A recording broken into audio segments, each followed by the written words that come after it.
प्रिय परमेश्वर, मैं आपको अच्छी रात की नींद और मुझे सुरक्षित रखने के लिए धन्यवाद कहना चाहता हूँ। आज एक नया दिन है और मैं जीने और नई चीजों का अनुभव करने के अवसर के लिए आभारी हूँ। कृपया मेरा मार्गदर्शन करें और मुझे मेरे रास्ते में आने वाली किसी भी समस्या से निपटने के लिए शक्ति और बुद्धि दें। मैं आपकी शिक्षाओं का पालन करने और दूसरों पर सकारात्मक प्रभाव डालने के लिए प्रार्थना करता हूँ। आपका जीवन और आनंद मेरे दिल को भर दे और हर उस व्यक्ति तक फैले जिससे मैं मिलूं। प्रिय परमेश्वर, मैं इस दिन पर भरोसा करता हूँ और आपको समर्पित करता हूँ। मैं चाहता हूँ कि मैं जो कुछ भी करूँ वह आपके नाम का सम्मान और महिमा करे। कृपया मुझ पर नजर रखें और मुझे सुरक्षित रखें, क्योंकि मैं आगे आने वाली चुनौतियों का सामना करता हूँ। भजन संहिता 121 में यह कहा गया है कि आप मुझे नुकसान से सुरक्षित रखेंगे और आप हमेशा मेरे साथ रहेंगे, मेरे जीवन पर अभी और हमेशा नजर रखेंगे। मैं आपकी सुरक्षा के वादे पर विश्वास करता हूँ और मैं आपसे सभी खतरों से सुरक्षित रखने के लिए कहता हूँ।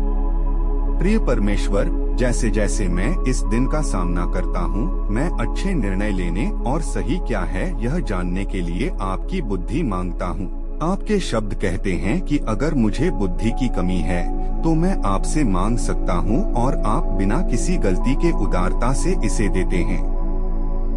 इसलिए प्रभु, मैं आज मेरा मार्गदर्शन करने के लिए आपकी बुद्धि मांगता हूँ। मैं सभी प्रकार की बुराई से सुरक्षा के लिए भी प्रार्थना करता हूँ।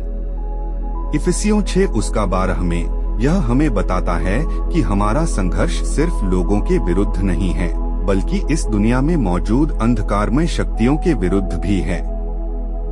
मुझे आपके वादे पर भरोसा है कि आप वफादार हैं और हमें बुराई से मजबूत करेंगे और हमारी रक्षा करेंगे। कृपया मुझे बुराई के प्रभाव से सुरक्षित रखें और गलत काम करने के प्रलोभन का विरोध करने में मेरी मदद करें। प्यारे प्रभु, मैं उन सभी लोगों के लिए भी आपके पास आता हूँ जिन्हें मैं प्यार करता हूँ और जिनकी परवाह करता हूँ। भजन संहिता 28:7 में यह कहा गया है कि आप हमारी ताकत और ढाल हैं, और जब हम आप पर भरोसा करते हैं तो आप हमारी मदद करते हैं और हमारे दिलों को खुशी से भर देते हैं, जिससे हम आपकी स्तुति करना चाहते हैं। मैं अपने प्रियजनों पर आपके आशीर्वाद के लिए प्रार्थना करता हूँ। प्रभु, कृपया उनकी ताकत और सुरक्षा बने।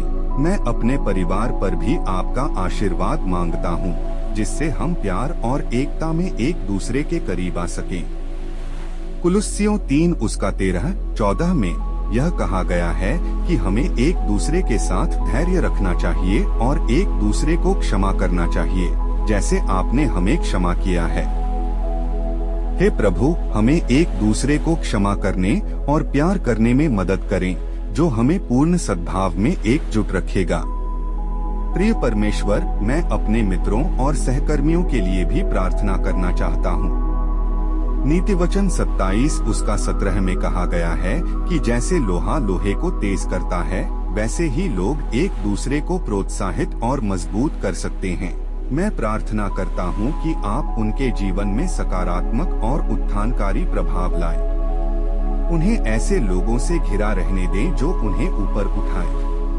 प्रभु, मैं प्रार्थना करता हूँ कि आप उन सभी लोगों को अपने प्रेम और अनुग्रह से आशीर्वाद दें जिन्हें मैं प्यार करता हूँ और जिनकी परवाह करता हूँ।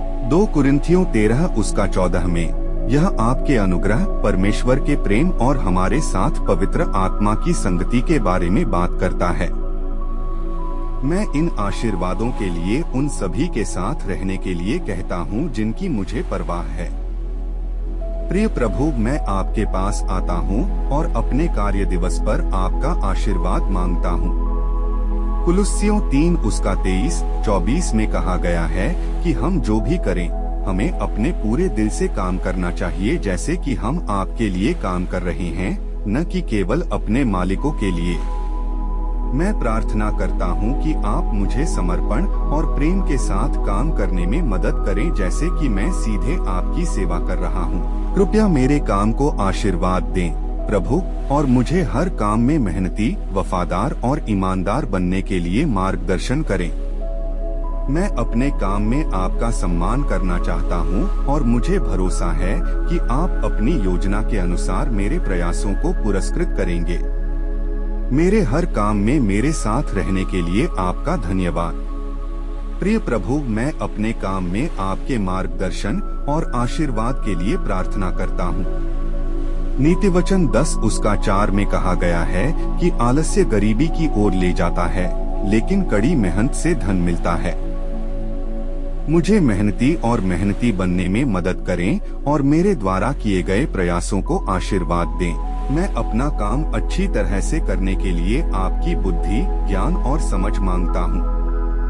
याकूब 1:5 में कहा गया है कि अगर हमारे पास बुद्धि की कमी है तो हम आपसे मांग सकते हैं और आप बिना किसी गलती के उदारता से इसे देते हैं।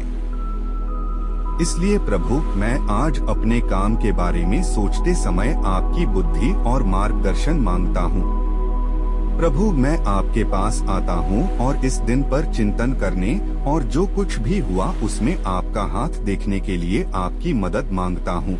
तब भी जब चीजें योजना के अनुसार नहीं होती हैं, मैं आपकी संप्रभुता पर भरोसा करना चाहता हूँ। कृपया मुझे आप पर भरोसा करने की शक्ति दें, भले ही यह मुश्किल हो, और अपने जीवन के लिए आपकी योजना के प्रति समर्पण करूँ। मैं ये सभी बातें यीशु मसीह के नाम पर प्रार्थना करता हूँ। आमीन।